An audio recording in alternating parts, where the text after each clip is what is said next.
Right now, there is a hidden, a massive six-figure liability sitting right in your sales department. Oh, absolutely. And it's usually sitting there very quietly. Right. It isn't a bloated software subscription. It's not some pending litigation. It is the person you just hired to hit your Q3 targets. The one who, looks totally incredible on paper, but who is fundamentally wired for a completely different kind of sale. And by the time you actually realize they're burning through your best territories, it's just, well, it's too late. Exactly. It's a staggering hidden cost. It really is. And for the executives and sales leaders listening to this, I mean, the real frustration is that this liability rarely shows up as a single line item on your P&L, right? Not until the damage is already fully baked into your annual revenue. Yeah, you don't just lose their base salary. You lose the momentum of the entire floor. You lose the time you spent onboarding them, the lost opportunities. Everything, which is why we are bypassing the basic, HR platitudes today. You already know a bad hire is painful. Today, we're dissecting the actual mechanics of how to guarantee sales success at the highest levels. Yes, getting into the real granular details. We are pulling insights from a highly practical breakdown by Nathan Davis from the sales experts. The mission of this deep dive is to explore exactly what a specialist sales recruitment agency does to mitigate these massive risks. And really, why applying generalist hiring tactics to a high-stakes sales team is essentially financial sabotage. Financial sabotage is a great way to put it. The guide from the sales experts is just fascinating because it completely strips away the corporate jargon. It forces us to look at the raw physics of building a high-performance commercial team. It treats sales recruitment not as an HR function, but as a direct revenue strategy. Okay, let's unpack this. Because if we look at other critical departments, say accounting or structural engineering, generalist recruiting works relatively well. Sure, it does. Right. If an engineer has the right degrees and a 10-year work history where their bridges haven't collapsed, you have a highly reliable indicator of future success. But the source material makes a hard pivot when it comes to sales. It argues that the traditional CV is almost an illusion. It is an illusion.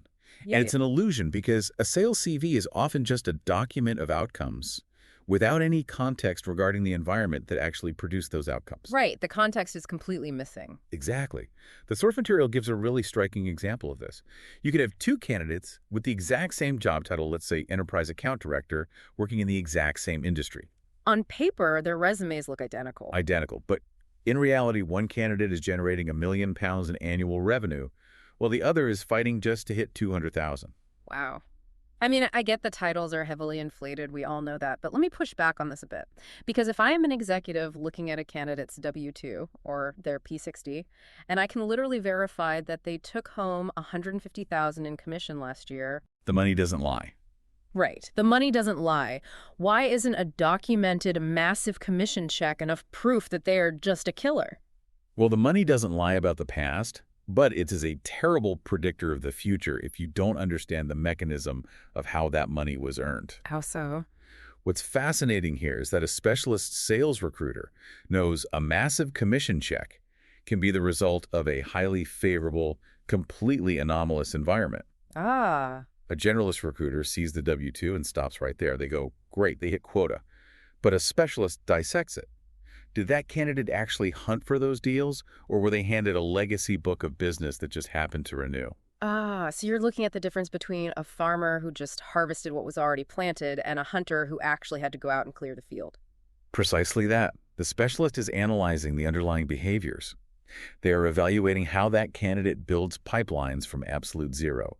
They're digging into the ratio of inbound to outbound close-won deals. Which is huge. It's everything. If a candidate made their money entirely off inbound lead flow generated by a multi-million-pound marketing engine, well, their actual selling ability might be quite average. Right. And if you hire that person into a scrappy, Series A startup where there's literally zero marketing budget, They're going to completely freeze. yeah, they have to generate their own lead flow from scratch, and they won't know how to survive without the inbound machine feeding them. They will fail, and your revenue targets will fail right along with them. That is why looking at conversion rates, average deal sizes, and the granular details of how they create and navigate opportunities is really the only way to evaluate selling ability. You have to isolate the candidate's skill from the company's momentum. Okay, so if we can't trust the surface level metrics on a piece of paper, we obviously can't wait for the paper to come to us. Exactly. Which leads us to the sourcing problem. The traditional executive reflex is to, post the role on a premium job board and just wait for the talent to apply.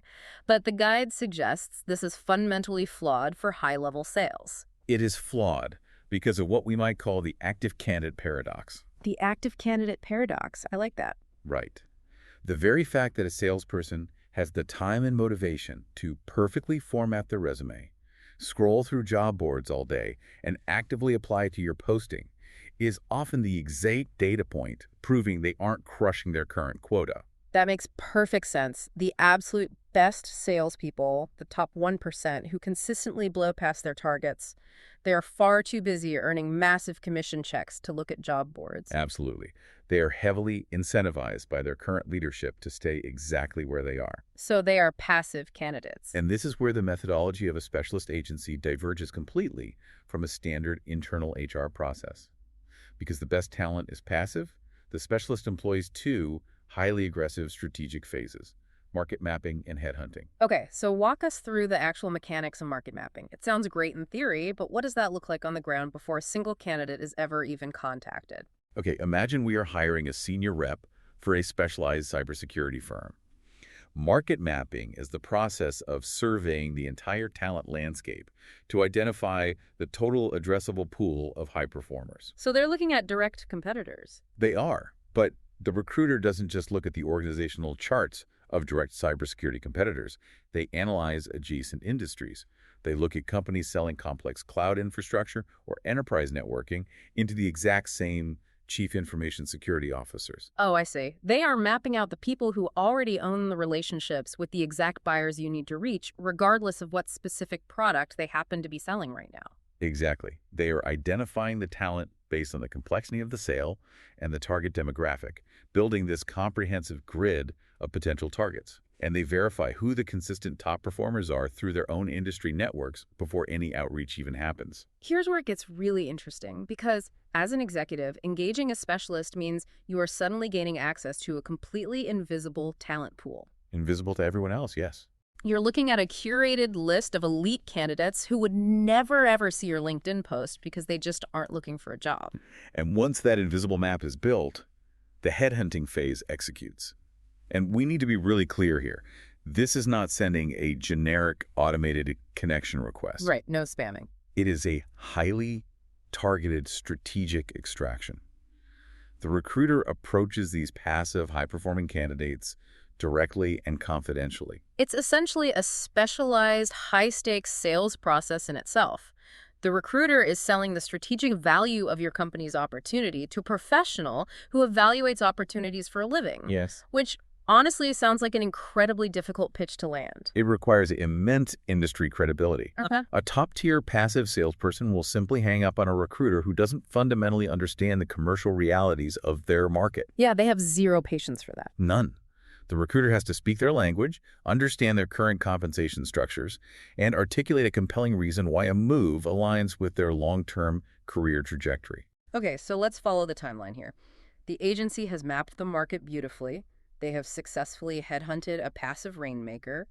We've verified their past W-2 was generated through actual hunting, not just inherited lead flow. We bring them into our company. Surely at this point, success is basically guaranteed. Not at all. In fact, assuming that a great salesperson is universally great is where some of the most catastrophic hiring mistakes occur. But wait, what about the idea that a truly elite salesperson is just a natural? The kind of person who has the innate charisma and drive to sell ice to an Eskimo, regardless of the industry. That is perhaps the most dangerous myth in the entire history of sales leadership. The universal salesperson myth? Exactly. A salesperson does not exist in a vacuum. Their success is entirely dependent on how well their specific behavioral profile aligns with a specific commercial structure. The source material from Nathan Davis is adamant about debunking this. So when the guide mentions commercial structure, it's not just talking about the corporate org chart or who reports to who. It is talking about the actual physics of the sale. Yes.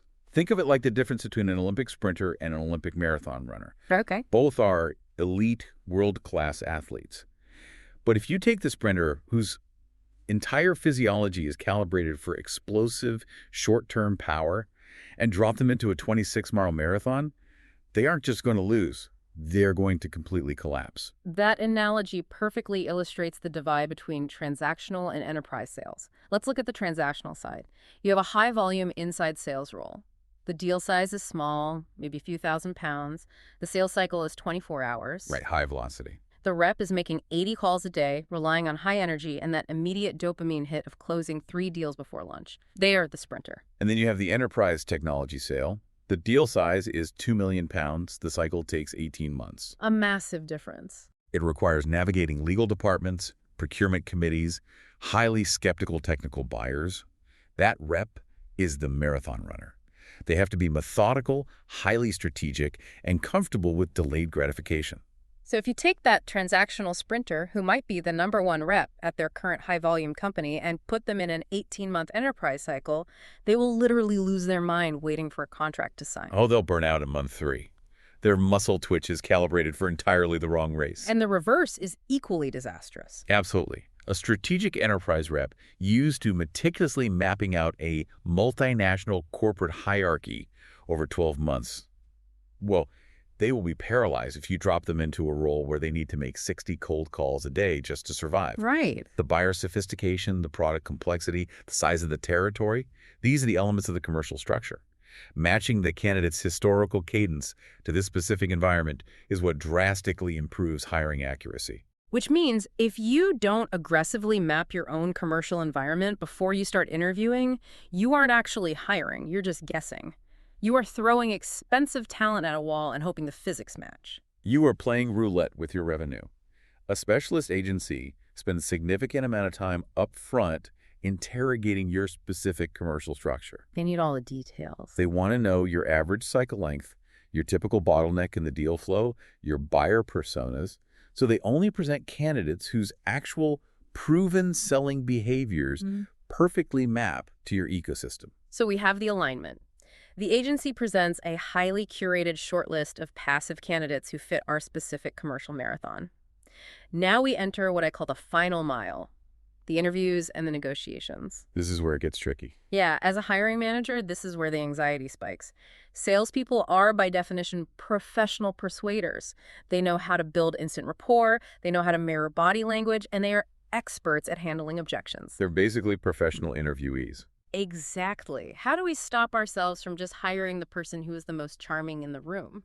That charm bias is a very real danger, especially for executives who might only interview a few sales candidates a year. And it is exactly why the recruitment agency supports the interview process by helping you define incredibly strict behavioral evaluation criteria before the candidate ever walks in the door. We're talking about structured interviews here, moving completely away from the conversational, let's see if we click over a coffee approach. Exactly. You want to bypass the charm and force the candidate to demonstrate their selling behaviors in real time.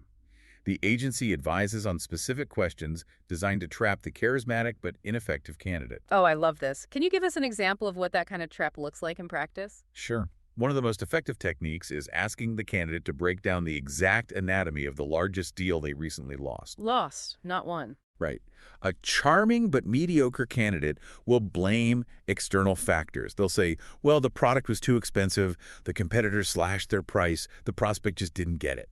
They deflect accountability. But a true top performer, the elite hunter, will give you a forensic analysis of their own failure. Exactly. They will tell you, I lost the deal because I failed to secure buy-in from the CFO early enough in the cycle, and when the technical buyer pushed it up for budget approval, I was blindsided. They take extreme ownership. Furthermore, you test their process. You have them run a mock discovery call based on your actual product. You evaluate how deeply they probe for pain points, how they handle a simulated objection regarding implementation time, and whether they naturally attempt to secure next steps. You are testing for resilience and process, not just likability. Okay, so the candidate crushes the structured interview. They demonstrate extreme ownership of past losses, their mock discovery call is flawless, and their cadence perfectly matches our commercial structure. We make an offer. We can finally breathe a sigh of relief. Actually, no.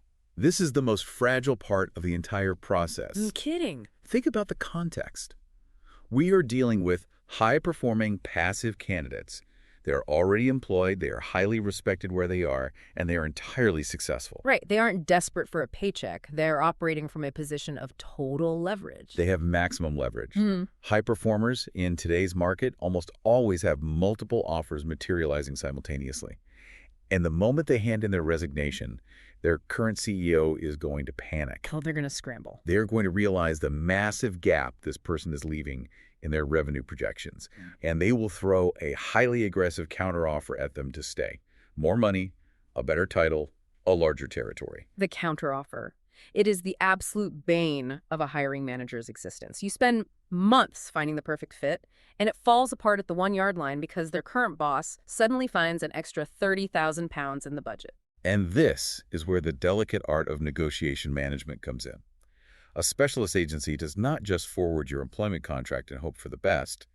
They manage the compensation discussions and act as a crucial, neutral buffer between the candidate and the hiring manager. I see where you're going with this, because if a candidate has a serious concern about the proposed commission structure, or they are worried about the ramp-up time in the new territory, they might feel awkward bringing it directly to me, the executive. Right, they don't want to seem difficult. They want to appear confident and ready to go, so they stay quiet, let the doubt fester, and then just accept the counteroffer from their current boss because it feels safer. But they will tell the recruiter. They will express those doubts to the neutral third party. If we connect this to the bigger picture, coordinating this communication reduces hiring risk exponentially. The recruiter can identify the hesitation, get back to you confidentially, and allow you to address the concern structurally before the contract is even drafted. It ensures that expectations are perfectly aligned on both sides. It prevents those last-minute surprises that cause a highly sought-after candidate to just walk away. When you lay it out sequentially like this, the process when Nathan Davis outlines is not just an elevated HR function, it is a comprehensive end-to-end risk management framework. It is really the only way to insulate your company from the massive financial fallout of a bad hire, while simultaneously injecting proven, predictable revenue generators right into your commercial ecosystem. So what does this all mean for the executive listening right now? Let's distill this deep dive into the core actionable takeaways that you can apply to your very next headcount approval. Well, insight number one, shift your mindset from passive advertising to active talent hunting. Stop relying on the active candidate paradox. If you want the top 1% of performers, you must acknowledge that they are currently working for someone else. And crushing it for someone else. Exactly. You need a deliberate strategy for market mapping tangential industries and headhunting the passive talent that will never, ever see your job board posting. Insight number 2 is about the environmental match. Stop being blinded by an impressive W-2 or a recognizable corporate logo on a resume. You must hire for strict alignment with your specific commercial structure. Yes, the sprinter versus the marathon runner. Right. If you need a marathon runner for complex enterprise sales, do not hire the transactional sprinter just because they were the top rep at a completely different kind of company. If the deal size, cycle length, and buyer sophistication don't match, you are engineering your own failure. And the ultimate takeaway is recognizing the true nature of this investment.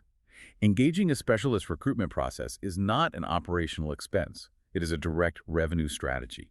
It is the premium you pay to protect your top line from the hundreds of thousands of pounds in damage a bad hire creates. It is, quite simply, revenue insurance. You are buying certainty in an inherently uncertain market. But before we wrap up this deep dive, we want to leave you with something to genuinely chew on. You've heard the mechanics, the strategies, and the pitfalls. I will leave you with this provocative thought. Think about your absolute ultimate ideal candidate right now. The rainmaker, who could single-handedly change the trajectory of your entire quarter. Keep them in your mind. If the absolute best sales talent in your industry is completely passive right now, meaning they are currently well compensated, highly respected, and entirely unaware that your company even exists, what is your specific deliberate strategy to make them notice you tomorrow? Because if you don't have a mechanism to reach them, your biggest competitor probably does. That is a very sobering question, especially when you are staring down aggressive end-of-year targets. Do not leave your revenue to chance, and do not let a misaligned hire derail your entire commercial strategy. If you want to stop gambling with your sales team and dive deeper into building an ultimate predictable revenue engine, I highly encourage you to visit thesalesexperts.com. There, you can learn more about the frameworks and specialized strategies required to achieve lasting sales success. Thank you for joining us on this deep dive into the mechanics of elite hiring. Now, get back out there and go hit those targets.